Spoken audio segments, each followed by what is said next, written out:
Jason Flores, panauhing tagapagsalita ngayong ika-11 ng Marso ang limitasyon ng mga estudyante sa paggamit ng AI sa classroom.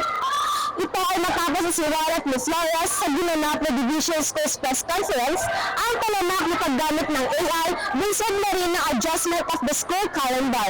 Pag-amin ni Ozzy Agustin, panauhing tagapagsalita, ikinababahala niya umano ang pagiging reliable ng kanyang mga estudyante sa AI.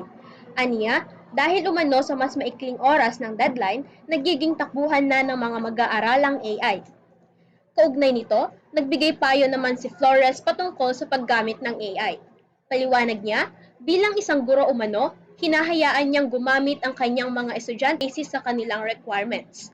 Pagbibigay diin din ni Flores, dapat pa rin umanong hindi mawala ang critical thinking ng mga mag-aaral. Althea Ramos, nag-uulat.